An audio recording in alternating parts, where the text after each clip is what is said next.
There once was a man who had no lifespan.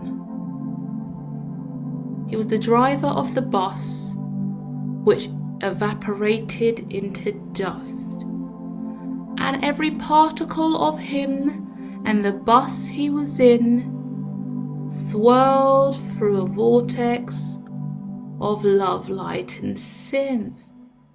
Now in the space-time continuum where he chose to reside,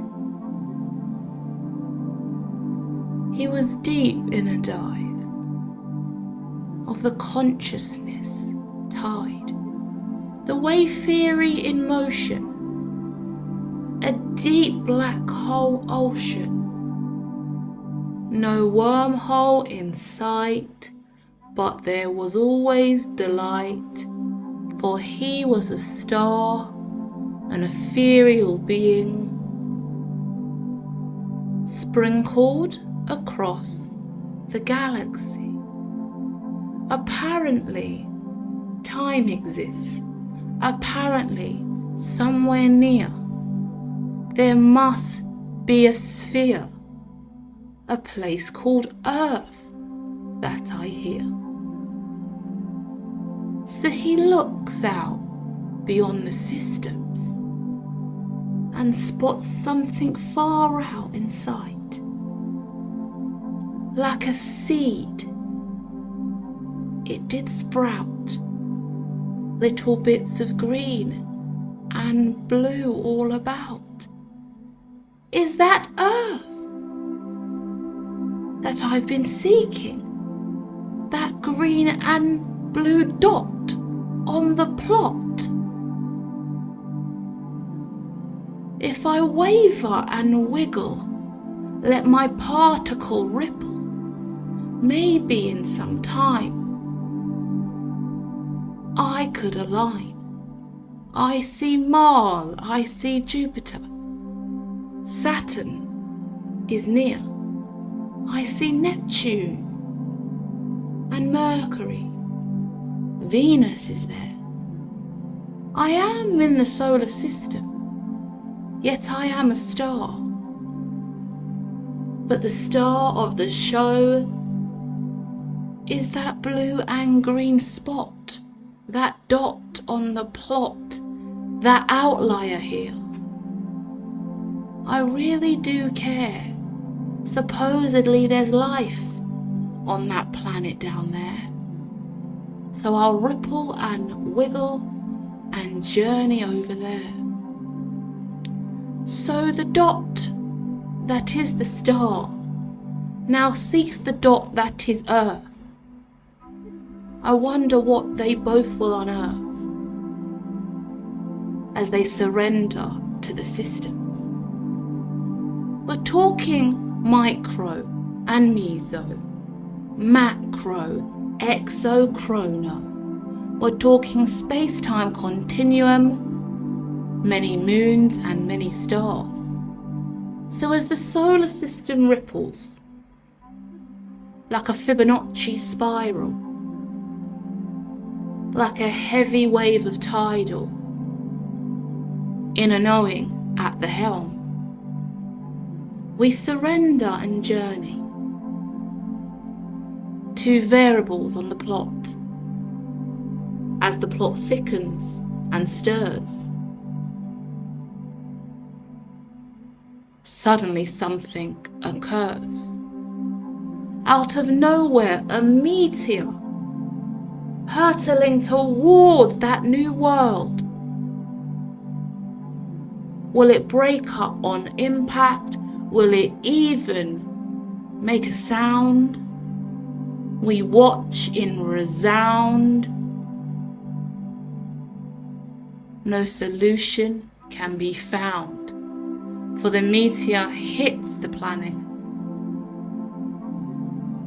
breaking up into tiny pieces on impact. Earth is strong, it remains intact. But that star journeys closer. Now the star is only orbiting, circling the atmosphere. it has a little fear, for meteorites are in the air. We speak of panspermia over here, an unknown variable that could be true. For not only is this a star, but it's an extraterrestrial too. And the moment it hits the Earth, the stratosphere and karmic line, will a new time be defined. For we have identified an unidentified phenomenon. An unidentified object, now penetrating the Kármán line, shooting down towards the ground. I think it's an alien we've found. You see, the people here on Earth, they talk frequently about the extra. Anyone who seems to believe is always seen as extra, merely conspiracy or pseudo. Could aliens really exist? Would the humans here on Earth be smart enough to assist? Would they be willing to put down their weapons, their armor and defense, and instead of building a new fence, create a new policy to amends? For out steps an alien, as grey as could be. Hello, I just wanted to see if it was okay to stop by for tea. An alien on a mission, just pulling up to Earth. Surely they didn't know that such a sin would lead to their hearse. For the agencies and officials that exist on this here planet are really prone to panic when met with foreign species. So the alien only waves and says, "Hello, it's only me." But what they couldn't see is it wasn't quite their destiny. See, the humans here on Earth still live illusion every day, thinking that only human beings could ever really stray out beyond the Kármán line from Earth to the solar system and beyond, refusing to see the reversing polarity which suggests that extraterrestrials could pull up any day. Maybe they want to stay for more than a visa for a day.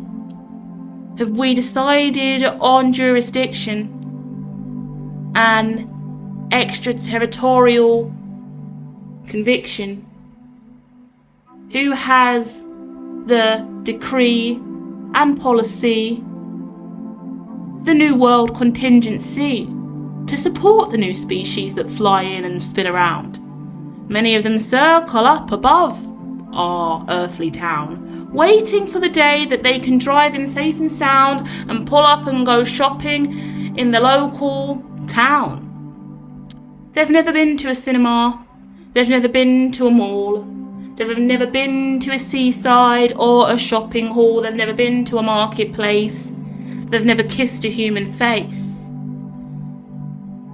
They've never discovered a Formula 1 race. So there's many things we hold on Earth, to us so insignificant.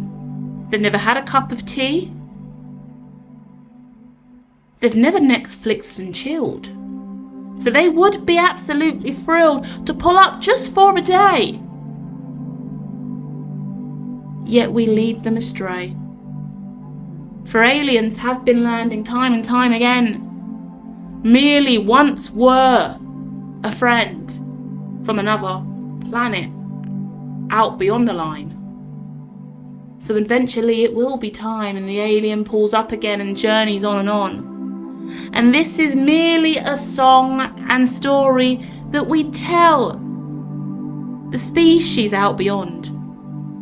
And all the young aliens in their classes, the topic today is Earth, are given this same manual and story to prevent this new age species curse. Because one day those young aliens on their planets who graduate from school, spending years using their tools to build the alien tech they have,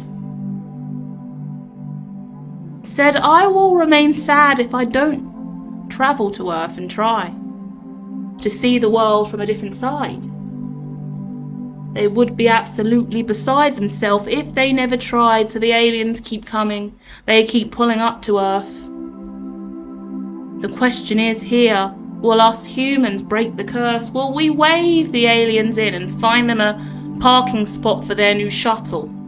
Will we now rebuttal on our policies, procedures and bills in place and give them a space to anchor down? Prevent the whole world from a extra territorial sound and find peace with the great beyond? Sing a brand new soul song, because we're journeying deep today into a place that is grey. For as you rest and surrender to the story of her, the Carmen line infers on the rest of the galaxy, and apparently many species know, and they shouldn't be feared just because they glow. So surrender to the species and the aliens that be, and I'm going to rise you up through this energy. And as I rise you up today and now, I'm going to let you rise above this earth. Liberate your internal curse and travel, surrender, travel through the galaxy. And let me know what you see. Surrender to me now as the music begins to play. Don't lead yourself astray, but travel through the exoplanets and the planets out there that be, and let me know if you discover another alien destiny, another species that you see. Float on off and go around and journey deep within. Give in, surrender. Choose to remember who you were before you were here on Earth.